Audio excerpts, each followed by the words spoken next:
मुंबईच्या सुरक्षिततेवर टपलेल्या प्रत्येक संकटाचा काळ म्हणजे मुंबई पोलीस. गुन्हेगारांनी किती वेषांतर केलं किंवा कितीही वर्ष तो लपून बसला तरी पोलिसांच्या नजरेतून सुटणं अशक्य आहे. कुरार पोलिसांनी आपल्या चाणाक्ष नजरेने 5 वर्षांपासून लपलेल्या 4 घुसखोरांचा शोध लावून हे पुन्हा एकदा सिद्ध केलंय. खाकी वर्दीच्या जबरदस्त कामगिरीचा पाहूयात हा खास रिपोर्ट. नमस्कार, मी संदीप कसालकर आणि तुम्ही पाहतात भारत 24 तास. मुंबई पोलिसांच्या सतर्कतेमुळे मुंबईवर घोंगावणारं एक मोठं सावट पुन्हा एकदा दूर झालंय. अतिशय शांतपणे आणि गोपनीय पद्धतीने माहिती काढून कुरार पोलिसांनी 4 बांगलादेशी घुसखोरांच्या मुसक्या आवळल्यात. ही केवळ एक अटक नसून मुंबईच्या सुरक्षेसाठी अहोरात्र जागणाऱ्या आपल्या पोलीस दलाचा हा विजय आहे. हे घुसखोर मजूर म्हणून काम करत अत्यंत सामान्यपणे वावरत होते, जेणेकरून कोणालाही संशय येऊ नये.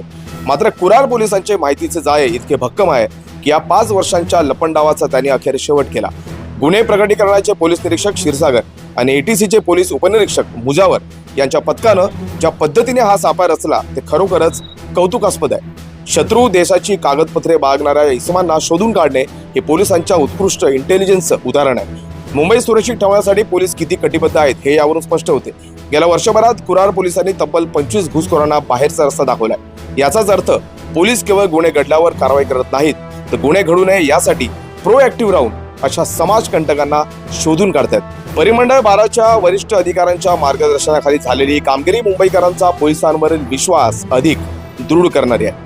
आता घुसखोरांना थेट सीमेवर जाऊन BSFच्या ताब्यात दिलं जाणार आहे. मुंबईच्या जमिनीवर बेकायदेशीर पाऊल ठेवणाऱ्यांना मुंबई पोलीस असाच धडा शिकवत राहतील असा इशारा या कारवाईतून मिळालाय. दरम्यान कुरार पोलीस ठाण्याचे वरिष्ठ पोलीस निरीक्षक संजीव तावडे यांच्याशी आम्ही संवाद साधलाय.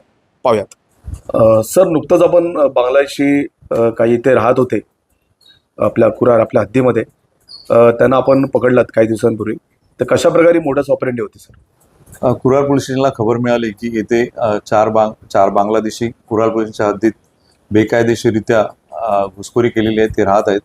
त्याप्रमाणे आम्ही आमचे अप्पर पोलीस आयुक्त, उत्तर प्रादेशिक विभाग तसेच परिमंडळ 12चे पोलीस उपायुक्त यांच्या मार्गदर्शनाखाली आम्ही शोध सुरू केला. आपले कुरार पोलीस स्टेशनचे क्राईम PI क्षीरसागर आणि ATCचे PSI मुजावर त्यांची टीम हे कामाला लागले. त्याप्रमाणे या 4 बांगलादेशींना कुरार पोलिसांच्या हद्दीमध्ये ताब्यात घेतले. त्यांच्याकडे चौकशी केली तर त्यांच्याकडे कुठलेही भारतीय असल्याचे पुरावे मिळाले नाहीत. त्यांच्याकडे बांगलादेशी नागरिकत्व मिळालं, बांगलादेशाचं ID मिळालं. त्यावरनं ते कन्फर्म झालं की ते बांगलादेशी आहे आणि त्यांना ताब्यात घेतलं आणि त्यांना आम्ही आता डिपोर्ट करत आहोत. हे बांगलादेशी गेल्या 5 वर्षापासून कुरार पोलिसांच्या हद्दीत राहत होते आणि ते कडियाचं काम करायचं. तर त्यांच्या रेफरन्सनी आणि इतर सोर्सनी अजून बांगलादेशी आहेत की त्याचा तपास चालू आहे. गेल्या वर्षी आम्ही 2025मध्ये एकूण 25 बांगलादेशी ताब्यात घेतलेले आणि त्यांना डिपोर्ट केलेलं. बरं, आता याच्या पुढची कारवाई काय असणार आहे सर?